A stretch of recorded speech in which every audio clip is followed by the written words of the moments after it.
Okay. You're on. Good morning. It's January the 6th, 2016. Welcome to Real Estate Tips. I'm Wayne Russell, instructor, broker associate with RE/MAX Southwest, Sugar Land, Texas. Most of the information that we discuss comes from realtors, newspaper articles, magazines, and emails from different sources. The material provided here is for information purposes only and is not intended and should not be considered as legal advice for your particular matter. The outline I have here, we're going to talk a little bit. I subscribe to the Chronicle, and I check the business page, and I've pulled out articles that I think that could affect this. I'm going to talk about the use and job growth. Then I'll switch over to authorization to furnish the TILA-RESPA-Integrated Disclosures, Hydrostatic test, how to help a buyer who won't accept the property in its present condition. Does the landlord have to provide a seller's disclosure notice to a tenant? Should a broker fill in the effective date for a short sale contract and also outdated form? Third phase, information about on-site sewer facility, TAR 1407, conventional aerobic septic system, paragraph 2, the 1 to 4 families residential contract resale, and when we hit a dead end, how to avoid a deal breaker. Okay, the first thing I want to talk about is the use and job growth. Of course, you all probably saw this in the Chronicle, but this is commentary Chris Tomlinson. Lower for longer oil prices, massive energy job cuts, and slowing population growth are presenting a clear, stark reality. Houston's economy will stall in 2016. Homeowners got a shock last week when the Houston Association of Realtors announced that area home sales dropped 10% in October from a year ago. It was the first double-digit plunge since 2011, when the city was still recovering from the wounds of the Great Recession. Hot neighborhoods are cooling off, while less popular areas are going cold. The world is producing at least 2 million more barrels a day than the world needs. So I just want to give you that positive news for today. Just kidding. Now, the authorization to furnish TILA-RESPA-Integrated Disclosures. I know you're going to have a question, but I'm going to answer your question in just a second. So bear with me. This is prior to January of this year. It's mostly from last year, but I'll go in details just a second. I've covered this before in prior classes. This is authorization to furnish TILA-RESPA integrated disclosure. You know what TILA means and you know what RESPA means. If you don't, well, I'll go over that with you in just a second. That RESPA is Real Estate Settlement Procedures Act, and the other is Truth in Lending. But anyway, this is for a listing. This is a sample for the authorization. And then the next one is the sample for the buyer, and just for your information, okay?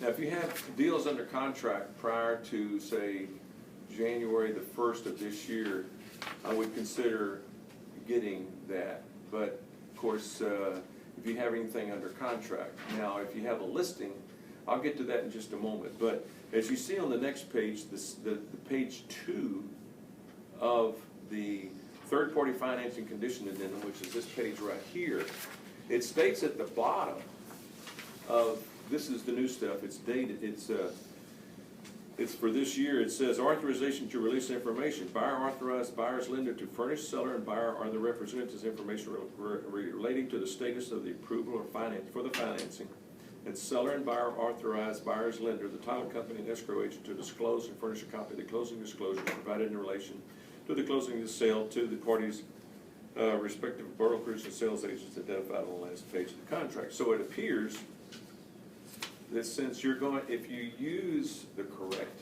form, the correct third-party financing, that you probably won't need this because you're getting authorization in third party if you use the right one.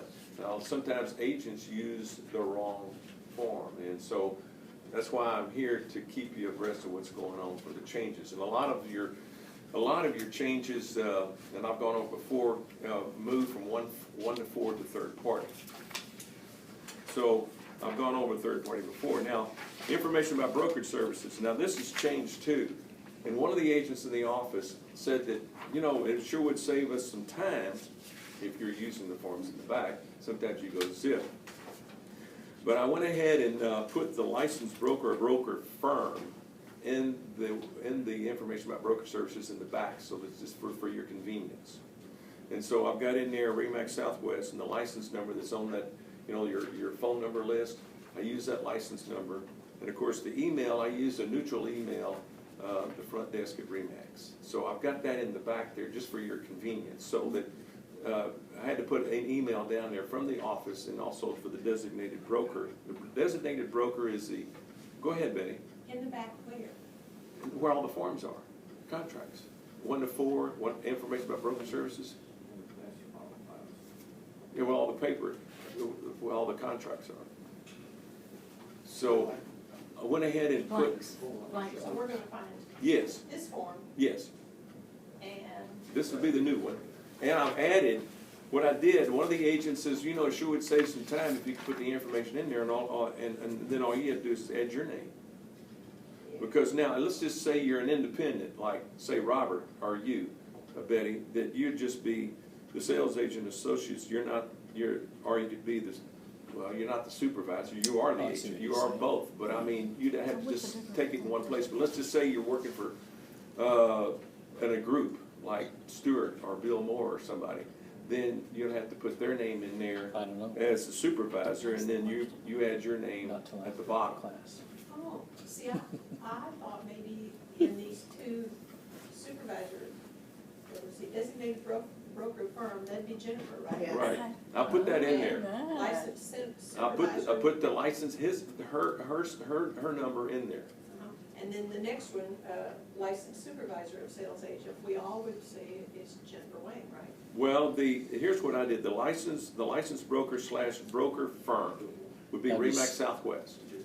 Yes. Okay, and then the license number, I pulled that off the sheet where the phone numbers are with the license number, and then I put front desk Southwest for the email. I put a comment. I didn't want to put hers. I didn't want to put, so I had to correspond with what the firm's front desk email was. So I put that in there, and I put the phone number, 291-491-1776. And the designated broker is Jennifer Wayne. She's the designated broker. Right. So I put the same number because it's obviously it's the same. It's got to be the same number, and then I put email as front desk and phone number. Now, your independent contractors, you can do anything you want. I'm just trying to make it easy for you. Now, at the very bottom, it's got licensed supervisor. Do you have like Bill Moore is the supervisor for 3 agents. Maybe Mary is supervisor for agents. So they'd have to put their name in there, and then you put your name in there. You're the sales agent. So who would we put for our? But for you, you just I would say you can either go put your name in the 3rd or 4th slot. Either one. Either one probably will suffice, because you are the supervisor / you are also a sales agent, and you're the associate of RE/MAX Southwest. So I mean, it would probably be 3 or 4 would probably suffice. Now, you know, usually on these information about broker services, you have the parties sign it, but here, looky here, it says buyer, tenant, seller's, landlord's initials. And of course dated, but that's the main, one of the changes. So all you do is just get the initials from either whoever you're working with. Now, when you're working with a buyer, make sure that you get information about broker services, notice the buyer, tenant, and your buyer's rep, and make sure they're pre-approved. Okay, to make this simple then, since none of us have a team that's in this room, break down each box you go to. So the first one's going to be RE/MAX Southwest. I've got it typed up in the information about broker services. I've already got it typed up, and it's in there. I know, it's in the box. RE/MAX, Jennifer Wayne. It's in the box. So RE/MAX, then Jennifer, and then our names. Right, that's it, right there. It's pretty simple. Because we're not a licensee. Right, so the next time you're in the back, pull up information about broker services, and I just added that We yesterday. got it. Okay, we're going to the next one. Truth in Lending Act. This is TILA. Truth in Lending Act, TILA, contained the Title I of the Consumer Credit Protection Act, is a federal law enacted May 29, 1968. That was the year I got my license. It's the year I was born. That's Thank you very much. No, you were born in 48. No. That protects consumers in their dealings with lenders and creditors. The Act maintains that credit and charge card companies disclose their interest rates and other information about an account to the borrower before processing the loan. The information required to be revealed under the Act includes the terms of the loan, the total amount of the loan, the annual interest rate and number, and the amount of due dates on all payments for repayment of the loan. The Truth in Lending Act was implemented by the Federal Reserve through a series of regulations. The next is the hydrostatic test. I think this is going to become quite, it's going to be something new, but you might have this done on, or suggest to the buyer to have it done, especially, I know the older homes were built in, say, 78, 79, and prior to that, 80. I know that my son lives in First Colony, and he's replacing a lot of his pipes because a lot of them are just, they were working fine when he bought it 10 years ago, but right now they need to be replaced. So you might have this done for a buyer. So it's just I'm just going to go over it lightly. It says the hydraulic test is a way in which pressure vessels such as pipelines, plumbing, gas cylinders, boilers, fuel tanks can be tested for strength and leaks. This is a picture of a hydraulic tester.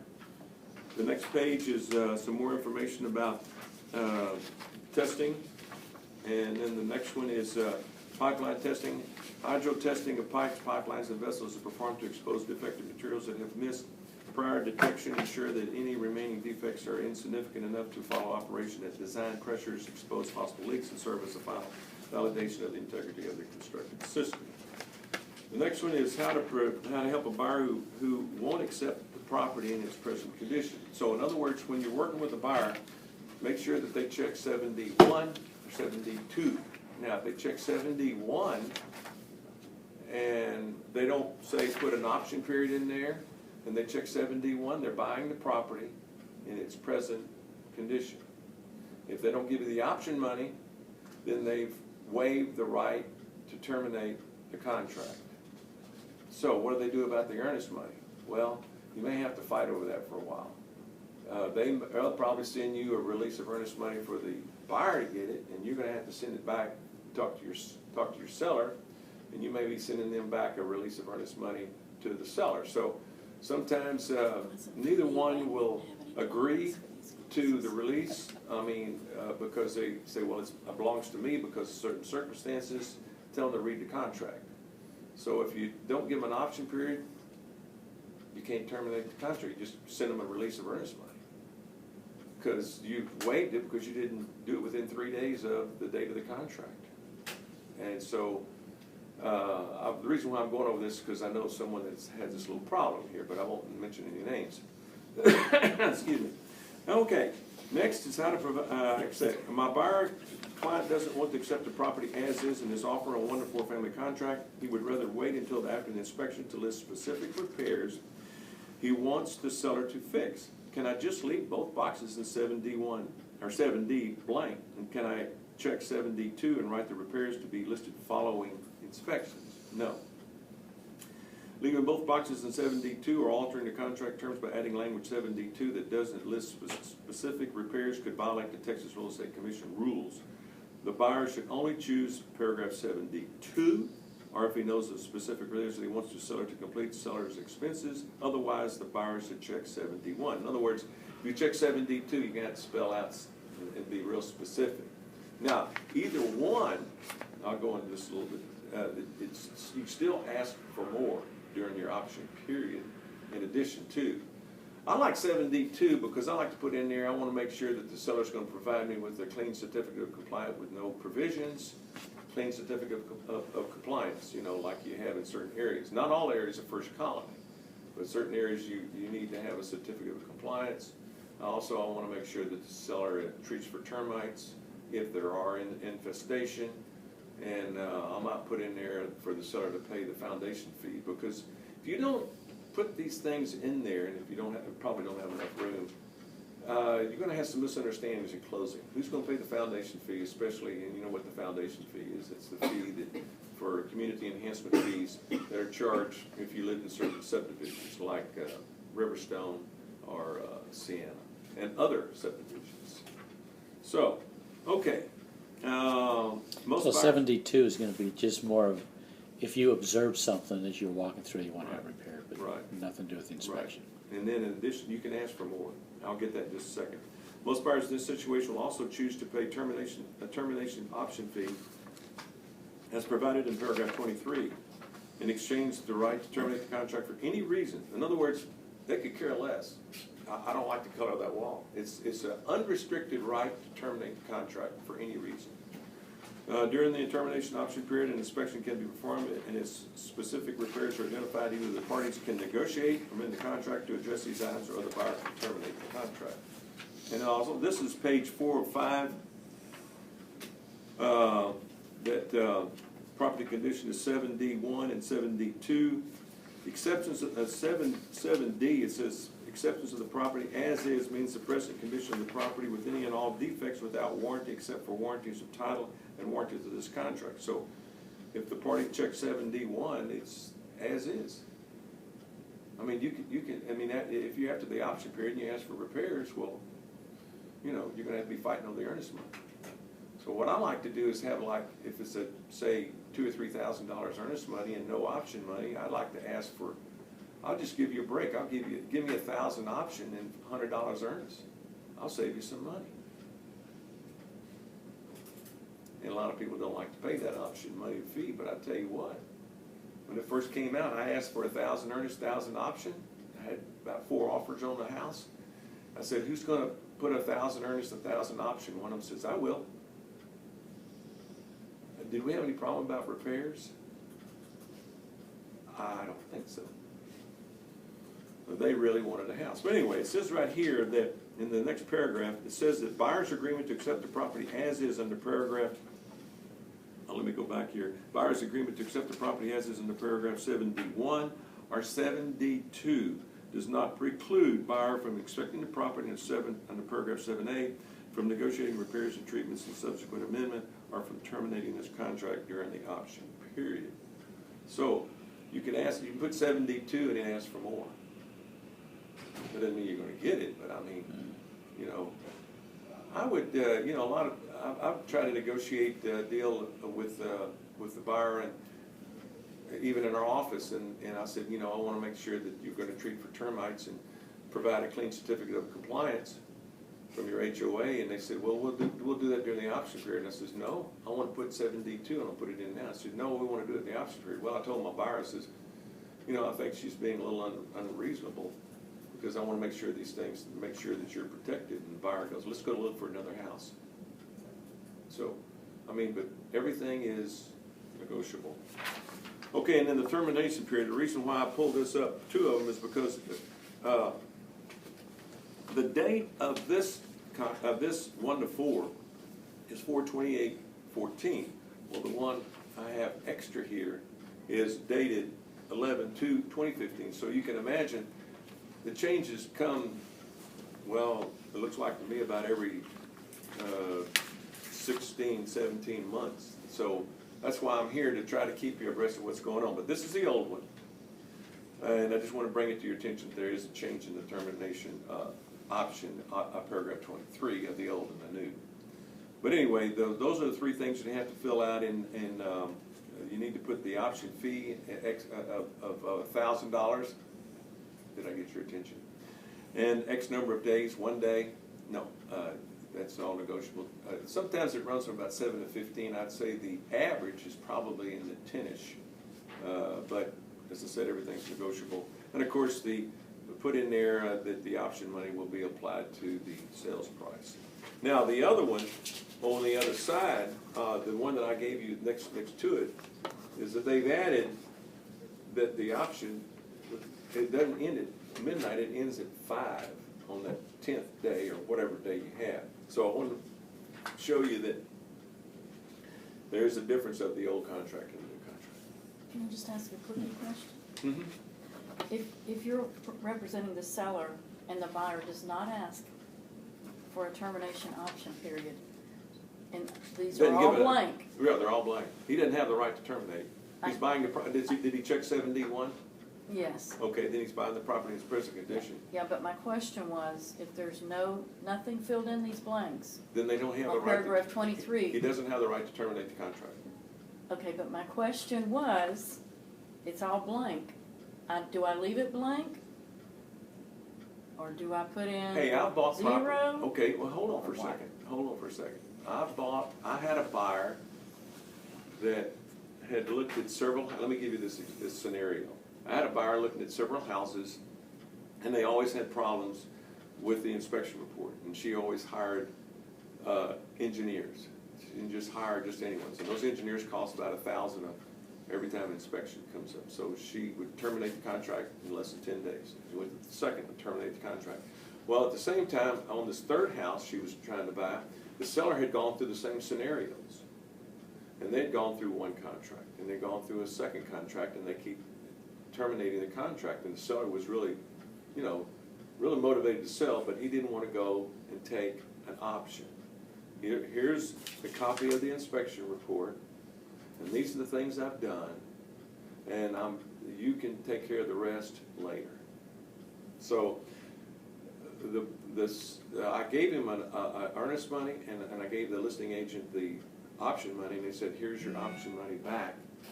There is no option. I'm not going to give you the right to terminate. So, yes, you can accept a contract with no termination period and no option period. We went through and the buyer says, great, I'll buy it, I'm real happy with you, because you've already told me what's wrong with the house, and he accepted this inspection report. So you can buy houses without an option fee. Okay, but that wasn't my question. My question was, if I'm representing the seller, and you're the buyer, and you don't want an option period, and you turn this in blank, I don't want. am I gonna leave it blank? Yeah. Or do I put a 0 here, you know, for dollars or something, or what? Well, I just wanna know, should I put something in here if it's completely blank? well, we didn't on my scenario.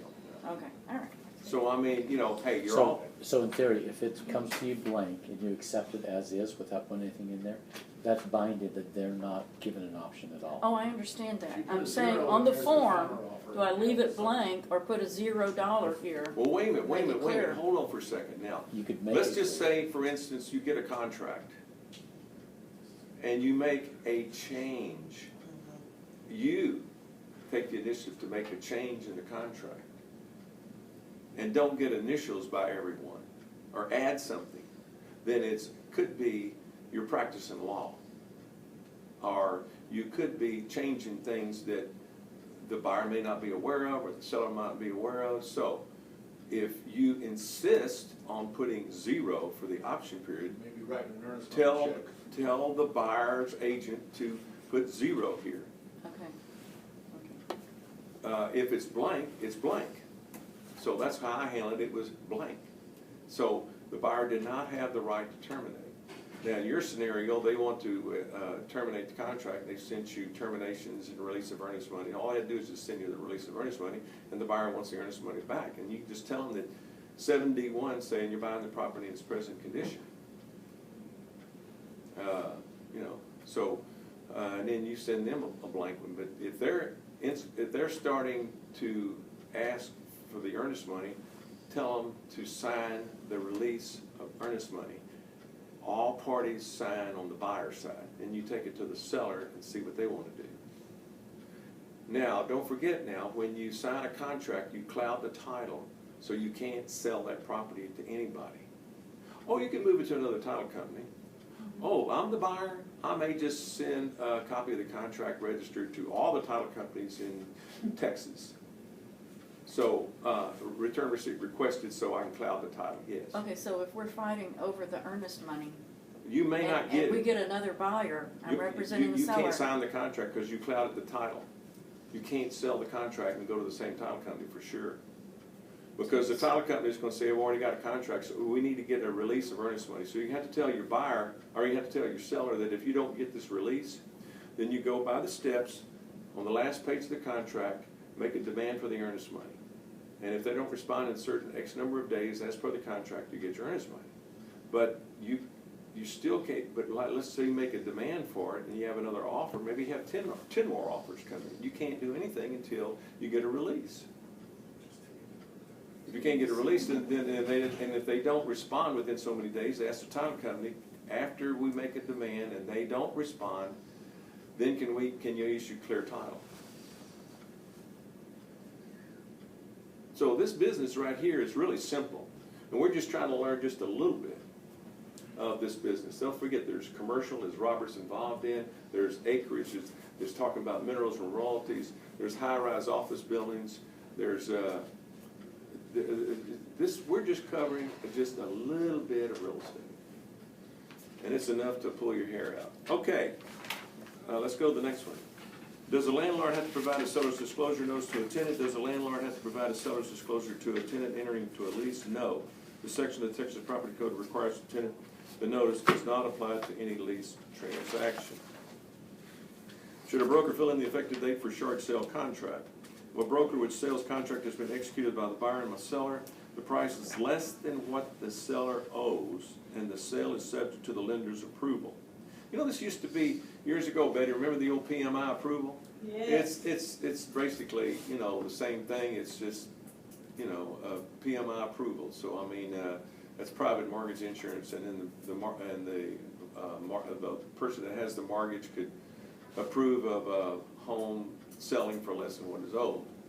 But anyway, it says yes, the effective date of any contract, and make sure, even if it's a short sale or long sale or any sale, make sure you put the effective date in there. And if there's an option, make sure you put the option amount and have your seller sign it. I don't like to sign it. It says owner or agent. I prefer the owner to sign it, but that's up to you. The effective date of even a short sale contract should always be filled in by the broker, even though the sale is subject to approval by the lender. There's still a contract between the buyer and the seller. The effectiveness of the contract is not subject to lender approval, so the effective date should be filled in as with all contracts. The short sale addendum TAR 1918, which is right here on the next page. Okay, the next one is received an offer on one of my listings, but it was drafted on an outdated form. You're going to have this come up between the next 90 days on some of your listings, Next year. which is this year. So I mean, you'll probably have it for, because a lot of agents just, you know, they don't want to go to class. I was talking to one of the agents even in this building, and they said, were there changes made? Yes, indeed. What were they? I said, well, you need to come to class. Oh, hadn't got time. Okay. So they're going to be surprised when they start filling it out, because they go, wait a minute, what is this? What does this mean? Anyway, I received an offer on one of my listings. It was drafted on an outdated form. Should I present the offer to the seller and require the buyer's broker to resubmit the offer on the current form first? Well, this is the answer to the question. First, present the offer to your seller and tell him that it's an outdated form that may not reflect recent changes to the law. Next, inform the other broker that the form is outdated and that the other broker is obligated under Trick rules to use current forms. If your seller intends to counter the offer, draft the counter offer on the current form. If your seller wants to accept the offer in an older form and not move the sale to a current form, urge him to seek legal advice.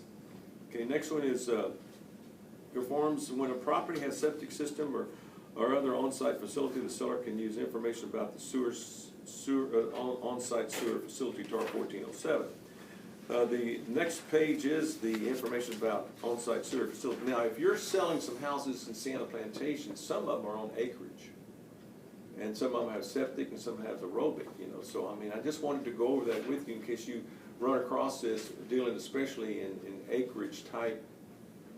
You know, from time to time you're going to run across it. So just wanted to make sure that you use this TAR 1407. Anyway, description of on-site sewer facility on the property, septic tank or aerobic treatment, 1407. And it goes on the next page, and then the conventional versus aerobic system, septic system, the two septic systems, conventional or aerobic, both systems produce the same end goal, sewage breakdown and effluent treatment, but the means by which each system achieves the goal is different. The conventional septic systems are simpler than the aerobic system. Solid waste enters to a septic tank and settles at the bottom, forming sludge. Liquid waste enters the same septic tank and floats to the top and creating a layer of scum. Aerobic microbes in the tank help to break down the liquid and solid waste, producing wastewater, which can be sometimes passed through one more treatment tank before delivering to the drain field. In order for this system to work, soil needs to be permeable. Water tables near the drain field must not be saturated, or no restricted horizons bedrock can be present to deter wastewater absorption. The aerobic system are more complex and costly. They involve 3 compartments: a trash tank, treatment plant, and pump tank. And that's like, you ever seen a sprinkler system go like this, you know, in the backyard? Well, that's what they're doing. If you see, I think Mary has that system at her trailer park, she was telling me.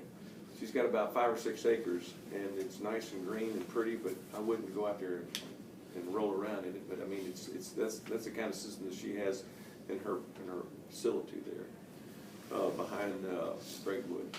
Anyway, these are just some images of some septic tanks. I've got these in color, yours is probably in black and white. And aerobic treatment units. The ATUs are similar to standard septic systems that they natural process to treat wastewater, but unlike conventional septic systems, the ATUs also use oxygen to break down organic matter, such as same as municipal wastewater treatment plants, but it's a much smaller scaled down version. And then here's just some more pictures just for your information. If you want them in color, well, I've got them in color. And then some more pages of it, page 3 of 4. And then aerobic treatment units. Just for information purposes only. Because one of these days you'll be selling some acreage. You're bound to. Paragraph 2 of the 1 to 4 family residential contract, the property description, the trick contract belongs in paragraph 2. Oh, the property description. Let's just say, for instance, you have a long description of the property. Most of your lot and block in different subdivisions are lot and block, you know, and it shows a subdivision. But some of the other descriptions of properties are, say, abstract number and tract number, and it goes on for a long time. So the property description and contract belongs in paragraph 2, property, but what do you do when the description exceeds the space available? You should not do a split up of the property description. For example, don't start description in paragraph 2 and finish in paragraph 11. Special provisions. The Texas Real Estate Commission discouraged such a practice because you risk making a mistake or causing confusion in the description to split over multiple paragraphs. In other words, you have title examiners at title companies to examine title, and if they're looking at their part of the description, they may not be able to examine the title. So we'll try to put it together. Any mistakes or confusion caused by splitting the description across paragraphs could violate TREC rules. A better practice according to TREC is to refer to an addendum. You can say Exhibit A attached here to and made a part hereof, or something to that effect. Or can you write in C, special provisions, in paragraph 11, paragraph 2, include the entire property description and special provisions. Well, if you notice in a lot of your contracts, your special provisions used to be, you know, about 2 or 3 inches, and that's down to about 1/4 inch. So you may have to put an addendum. FFESC. So anyway, I'll let you read the rest on the drones. And the next one here is real quick, like third-party financing addendum. You notice a lot of things that came out of the 1 to 4 went to third party. Replaces the third-party finance addendum for credit approval. The new addendum contains provisions previously listed third-party finance addendum for credit approval. The third-party financing information previously listed in paragraph 4 in reverse mortgage language. The reverse mortgage financing addendum will be repealed effective January the 1st, no longer be used after that date. The new addendum also provides written permission for lenders and title companies to deliver copies of closing disclosures. Those are the CD, closing disclosures. To the realtor listed on the last page of the contract, which was necessitated by the Consumer Financial Protection Bureau. Bureau's Truth in Lending RESPA closing changes effective October the 3rd. This language was taken from TAR Farm authorization to furnish TILA-RESPA Integrated-Disclosure, which no longer be available in TAR Farm's library effective January 1st and should no longer be used after that date. So I went over the old stuff and now the new stuff because they moved the authorization to third party. So that's what I read here, that the language was taken from TAR Farm authorization to furnish TILA-RESPA integrated disclosures, which will no longer be available in the TAR Farm's library effective January 1st and should no longer be used after that date. Paragraph 23, the termination period now ends at 5 o'clock. That's why I just wanted to show you the old one and show you the new one. It terminates on the 10th day. You don't count the day of the effective date. You count 10 days after. You know, so it closes. it ends at 5 o'clock. And broker information, we've already gone over the broker information once, and so I don't have to repeat that. The property approval, I think I've gone over this once before, but this is the new contracts. Property approval will be deemed to have been obtained when the property has satisfied lender's underwriting requirements for the loan, including but not limited to appraisal, insurability, and lender required repairs. The property approval is not obtained, look at here. If the property approval is not obtained, buyer may terminate this contract by giving notice to the seller before closing, and the earnest money will be refunded to buyer. I told you those three things that you have to have, even though you're at the number of days in third-party financing, the denial letter, right to terminate, and release of earnest money. And one of the agents in our office said, well, you know, my buyers decided not to buy that property. And they were after the option period, and they were after the third-party financing number of days in there. Maybe they put 20, maybe they put 15, maybe they put 30, but let's just say they were after that days. So they went to the mortgage company to ask for that denial letter. Well, the loan officer said, but they're approved. I can't give you a denial letter. You know, I'd be in hot water. So, you may lose your earnest money if you don't. Go out and buy a new car. That's right. So, anyway, you need those three things if you're after the third party. Now, that doesn't mean you're going to get it back, because the seller may want to fight it too. And go by the contract and make a demand. If no one responds, so on and so on. It's demand for either party. And make sure if there is a demand that you respond to it, depending who you're representing. But maybe both start demanding, so it may end up at the state. Is there any other way of saving the buyer after the lender says that, you know, he is approved? I'm not aware of. That's why you have attorneys. That's why you have a contract. Yeah. Well- I had this week. They lost 5,000 in earnest money. You're right. So But she's blaming me now. right. Well, read the contract. I told them, but the blame comes on the buyer's Oh, I understand agent that. immediately.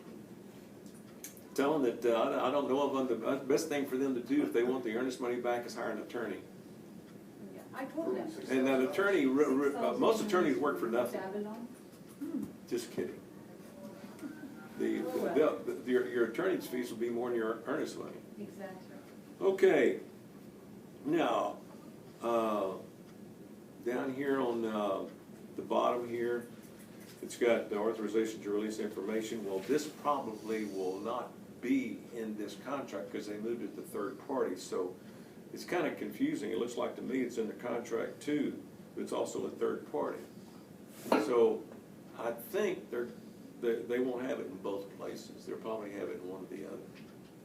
See this right here, it says authorization to release information. Buyer authorizes the buyer, the lender to furnish the seller or buyer or their representatives information relating to the status or approval of the financing. This will probably be moved to third party. I just want to bring This it, is third party, right? Yeah, this is the third party, Daniel. I mean third party finance, I'm sorry. Never mind, King's X. Move it on. You're just trying to see if we're paying attention, aren't you? Right. Never mind, Huh, they already moved it. they already moved it. But never mind, that's my mistake. Okay, this is your form that probably will not be used for the third time. Okay. And we hit a dead end, would just turn around and go another way. Let's see. Staying calm on the 11th hour. This is, I tell you what, I'm going to let you read this on your own. It's a scenario that the realtor decided to do some favors, and and then the buyer wanted to move into the property at closing, and the seller says, no, I want to close late on Friday so that you can't move into Monday, and the buyer's already had friends to help them out to move on a Sunday. And so the realtor got the mortgage company to disperse on a Saturday, and then they made some other promises. So I just wanted you to read this information for what it's worth. There's a way. There's always a way, but the worst thing you do is say, I'll take care of it. Because when I said that one time, it cost me money. So I just do the best you can. in taking care of a problem. That's why you have leasebacks. I prefer for a seller to have a leaseback for 10 days or 15 days after closing. If the buyer, you know, and pay to the buyer, I usually do 1% per month. So if it's $100,000, it's $1,000 a month, and divide that by the number of days. And that's what you pay back. And then it gives the seller a little bit more time, because I've seen where the sellers start going to the title company and the buyer doesn't show up. It's ever happened. So I mean, you know, anyway, that's what I prefer. How to avoid a deal breaker, as I said. These are the things that a realtor recommended. Ask your seller to consider pre-listing inspection, become the point person looking into existing coverage, call the TAR hotline, legal hotline, and ensure everyone is on the same page. I think one of the most important things when you go out and get a listing, if you can get the seller to get the house inspected, knock out their repairs, then when the buyer comes in there, after they look at it or have their own inspector, they'll say, wow, wait, look, this seller's taking care of the house, there's no deferred maintenance. And it makes it a whole lot easier to negotiate repairs. There's less repairs to negotiate. And I think that's the hardest thing to do in this business, is negotiating repairs. The seller thinks you're supposed to be a contractor, and the buyer thinks you're supposed to be a contractor and know the cost of everything. So I think it's important to, if you can, get the seller to knock out the repairs as much as possible, so it shows less deferred maintenance. And the next one is the Verizon forms now available in zip form. You may notice that some of the TAR and TREC forms in zip form look a little different. That's because they were revised and the current versions were added to zip form plus form libraries. The revised forms will be mandatory to use January 1st, but you can start using them now. And it says to avoid using outdated forms. I've gone over that before.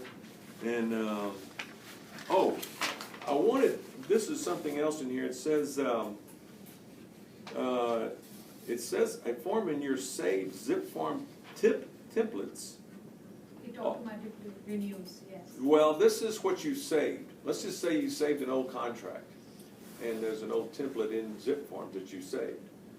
Okay, how to avoid using outdated forms. A form in your saved zip form templates automatically updates, which I didn't know for sure, but they update.